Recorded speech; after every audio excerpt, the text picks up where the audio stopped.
But it's still weird that in 7 books, his grandparents aren't mentioned, like, at all. What happened to him? How old were his parents when they died? 21? And all of their parents were dead by then? Wow, that is some very bad luck. Wait, 21 though? What did they do? How did they have that, like, huge pile of gold? How rich was Harry?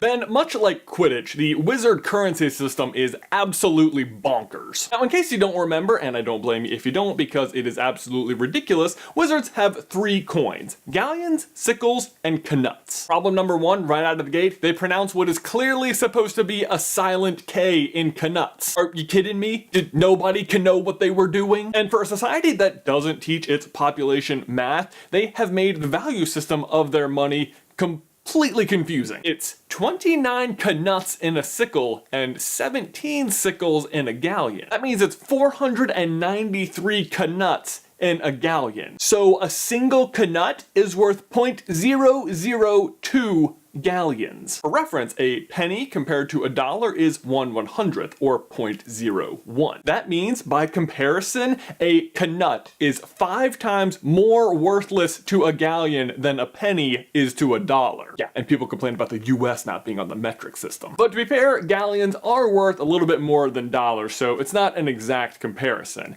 A galleon is worth about $7.35 in US dollars. Those numbers come from the prices listed on the Fantastic Beasts and Where to Find Them books you could actually physically purchase, and a full breakdown of all that can be found at the Harry Potter Wikia. I will leave a link in the description so you can check it out. Either way though, it means in US dollars, a knut is still only worth about 2 cents, so yeah. Basically worthless. And really, sickles aren't much better. At 17 sickles to a galleon, a single sickle is worth 0.058 of a galleon. In the United States, that would be worth about 46 cents. So imagine, if you will, if all of our currency in the United States consisted of a penny, a $50, and a $7 bill. Man, that would make things easy. Can you imagine trying to buy something like a $13 item with wizarding money? It would come out to 1 galleon, 12 sickles, and 7 knuts, and you get half a knut in change. And you can't tell because we use jump cuts on this channel, but it took us a whopping 50 seconds to figure out the change on that exchange. And can you imagine how heavy it would be carrying all that gold around all the time? I mean, screw a wallet, you need like a whole knapsack, and that can't be good for your knees. Again, to be fair though, it's not like Muggle money and wizarding money are really that comparable, and Muggle money doesn't always make that much sense either. Well, in terms of denominations it does, but more in terms of how it exists, or what it's worth, or why it's worth anything. The short answer is our money is worth something because we believe it's worth something. This is called the fiat system of money, and basically means there's no physical commodity backing up the value of our money like gold or silver. Instead, the value comes from the government declaring that this currency is worth something, and then the value is determined by the relationship between supply and demand. However, this has only been the case in the United States since 1971, which seems shockingly recent. Until then, we operated on something called the gold standard. That meant that the value of our money was literally backed by gold, and the government couldn't print more money than they had gold in the vault. And that you could literally walk into a bank and give them $1 and demand its value in gold back to yourself, which I kind of I'm sad we missed out on. But those are the days of the past. Now we just have money that's worth its value in faith instead of gold. But it makes me wonder, why did we ever choose gold to begin with? Well, besides being really pretty and sparkly, the answer is science. Here's the reasoning. After you decide that your country needs something for currency, you need to decide what that currency will be, and it should probably be naturally occurring so no one can just go manufacture it. Naturally occurring means it has to be an element, and obviously you'd want it to be solid, so that wipes out all of the gases and or liquids. You don't want it to be radioactive, reactive, or corrosive, and you need it to be rare enough that it's difficult to find, but not so rare that it's impossible to find. That narrows the entire periodic table down to 5 elements: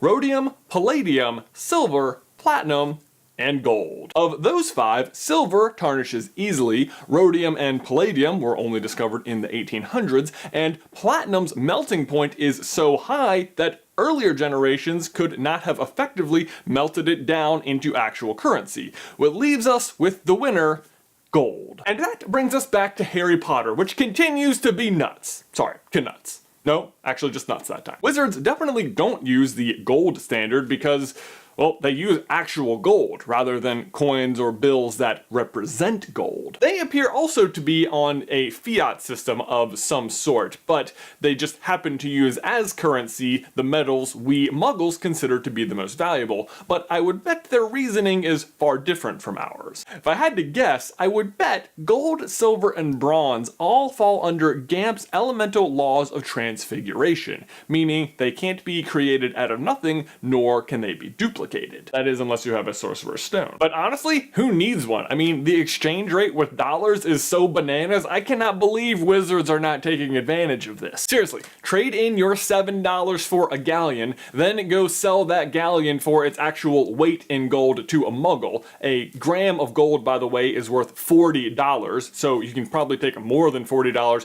back to the bank, exchange it for more galleons, and then rinse and repeat until rich. Come on, Seamus, your dad's a muggle, mom's a witch. You start working that exchange fraud, you don't even need to go to Hogwarts, man. By the way, it only took me about 20 seconds to figure out how to exploit exchange fraud, which is way less time than it took me to figure out the change on the transaction earlier. So how rich is Harry then? Well, extremely. But it's hard to be exact because even within the books, the value of a galleon seems to just like go all over the place. In one scenario, Molly takes out a single galleon from their vault to buy all the Weasley school supplies, and then in another scenario, Harry drops 30 galleons like it's nothing on 3 pairs of omnioculars for him, Ron, and Hermione to use for a couple hours one day. Although maybe it should have been a little bit longer if Krum could do basic math and realized he didn't need to catch that snitch just yet, but then again, they don't appear to teach math to the kids in the wizarding world, so whatever. And how did Harry's parents get all that gold?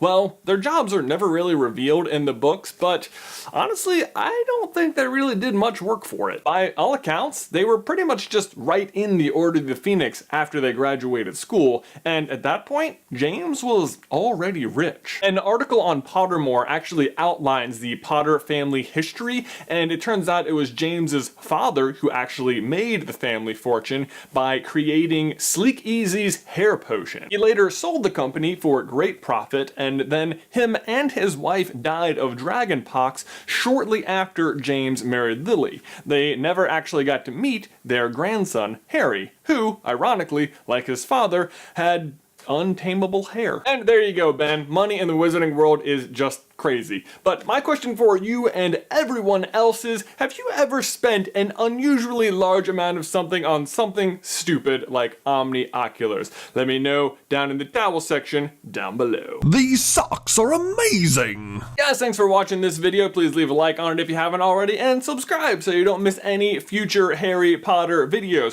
If you want to learn how to fix Quidditch, you can check out Ben's video on that right here, or if you want to learn about